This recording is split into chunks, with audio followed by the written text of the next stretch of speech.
বিভিন্ন রকমের রেসিপি তো আমরা তৈরি করেই থাকি, কিন্তু আজকে যে রেসিপিটি তৈরি করব সম্পূর্ণটাই হবে একটু ভিন্ন স্বাদের, আর দেখতেও কিন্তু লাগবে একটু অন্যরকম। চলো তাহলে কি তৈরি করছি, ভিডিওটা প্রথম থেকে শেষ পর্যন্ত সঙ্গে থাকো, আশা করছি তোমাদের ভালো লাগবে। নমস্কার, আমি কাকুলি, তোমরা দেখছো তোমাদের প্রিয় channel secret cooking diary. Secret cooking ডায়েরিতে কিন্তু আরো একবার তোমাদের সবাইকে স্বাগত। আজ যে রেসিপিটি তৈরি হবে কোনোভাবেই কিন্তু মিস করো না, তাহলে কিন্তু এই ইউনিক রেসিপিটা অবশ্যই তোমরা মিস করে যাবে। দেখো তাহলে কি তৈরি করি আর ঠিক কিরকম ভাবেই তৈরি করি।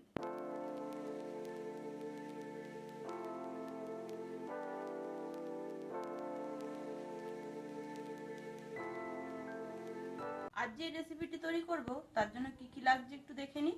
এখানে নিয়ে নিয়েছি 3টে ডিম, কাঁচা ডিম। এখানে নিয়েছি লবঙ্গ, এখানে নিয়েছি একটু বিট লবণ আর চাট মশলা সামান্য করেই। এখানে আছে কাঁচা লঙ্কা কুচি, পেঁয়াজ কুচি, আর এখানে নিয়েছি একটু ক্যাপসিকাম কুচিয়ে নিয়েছি। তোমরা চাইলে এখানে ধনিয়া পাতাও রাখতে পারো, কিন্তু আমি আজকে দিচ্ছি না। আর যেটা আজকে মেন লাগবে সেটা হচ্ছে আমসত্ত্ব।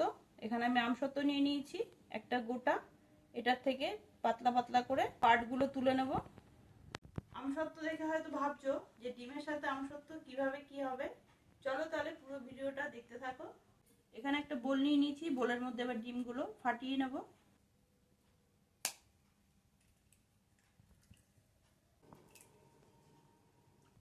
ডিমগুলো সব ফাটিয়ে নিয়েছি, এবার এর মধ্যে এক এক করে পেঁয়াজ লঙ্কা দিয়ে দেবো।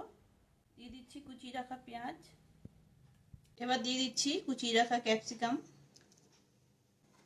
কুচিয়ে রাখা কাঁচা লঙ্কা, চাট মশলা আর বিট লবণ একসাথে দিয়ে দিচ্ছি। হুইস্ক দিয়ে খুব ভালোভাবে মিশিয়ে নেব।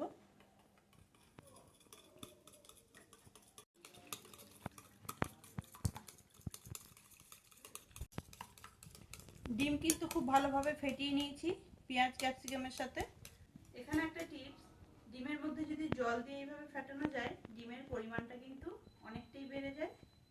এবার কিন্তু ডিমটা খুব ভালোভাবে ফেটিয়ে নিয়েছি, আর এই পাশে কিন্তু ডিম যেমন ভুজিয়া করে সেরকম ভুজিয়া করে নেব। ছোট্ট একটা প্যান বসিয়ে দিয়েছি, প্যানটা কিন্তু গরমও হয়ে গেছে। এর মধ্যে দিয়ে দিচ্ছি সাদা তেল, খুব বেশি তেল দেব না, 2 চামচ মতো তেল দিলাম।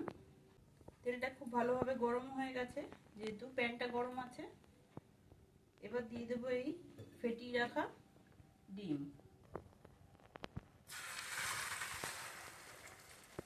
ডিম কিন্তু এবার এই কাঁচা অবস্থাতে একটু নেড়ে চেড়ে একদম ভুজিয়া টাইপের করে নিতে হবে।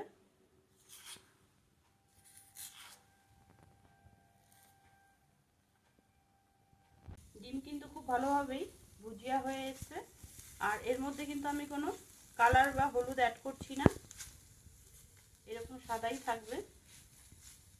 যেহেতু পেঁয়াজ আর ক্যাপসিকাম দেওয়া আছে তাই একটু ভাজা ভাজা হওয়া পর্যন্ত এভাবেই নাড়াচাড়া করতে হবে। ডিম ভুজিয়া কিন্তু একদম কমপ্লিট হয়ে গেছে। এর উপর থেকে দিয়ে দিচ্ছি একটু স্পাইসির জন্য চিলি ফ্লেক্স। যদি তোমরা কেউ পছন্দ না করো তাহলে দিতে হবে না, দেখতেও ভালো লাগছে। এবার নামিয়ে নিচ্ছি, একটু ঠান্ডা হওয়ার জন্য অপেক্ষা করব। ডিমের ভুজিয়াটা যতক্ষণে ঠান্ডা হচ্ছে ততক্ষণে কিন্তু আমি এই আমসত্ত্ব থেকে এইভাবে পার্টগুলো তুলে নেব।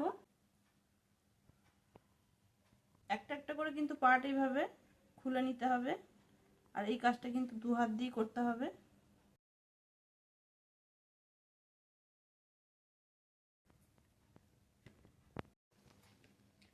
দেখো সবকটা পার্ট কিন্তু বের করে নিয়েছি। একটা আমসত্ত্ব থেকে কিন্তু আমি এতগুলো পার্ট বের করেছি, তোমরা এর বেশি বা কম করে নিও। এবার কিন্তু এই পার্টগুলোর মধ্যে এই ডিমের ভুজিয়াটা দিয়ে আমি রোল করে নেব।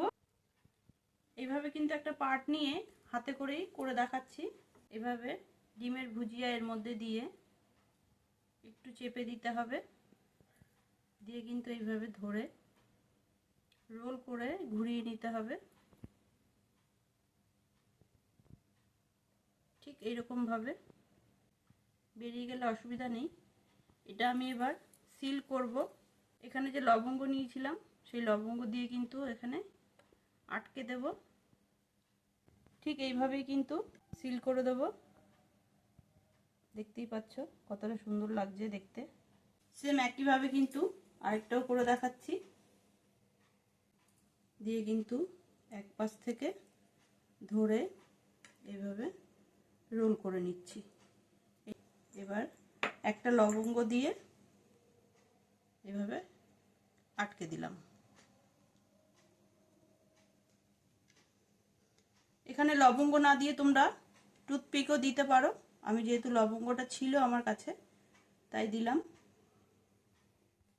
একটু ভিন্ন স্বাদের কিছু খেতে ইচ্ছে করলে অবশ্যই কিন্তু এই রেসিপিটা ট্রাই করতে পারো। আশা করছি তোমাদের ভালো লাগবে।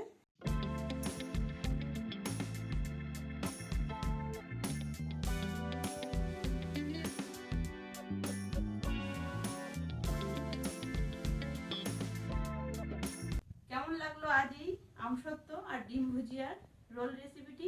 আশা করছি তোমাদের ভালো লেগেছে। একদমই নতুনত্ব। যদি ভিডিওটা ভালো লাগে অবশ্যই কিন্তু লাইক করো, কমেন্ট করো আর শেয়ার করে দিও প্রচুর প্রচুর। সিক্রেট কুকিং ডায়েরি চ্যানেলটি অবশ্যই সাবস্ক্রাইব করে রেখো এরকমই মজাদার আর ইউনিক রেসিপি পাওয়ার জন্য। দেখা হচ্ছে তোমাদের সাথে নেক্সট ভিডিওতে। ততক্ষণ ভালো থেকো, সুস্থ থেকো।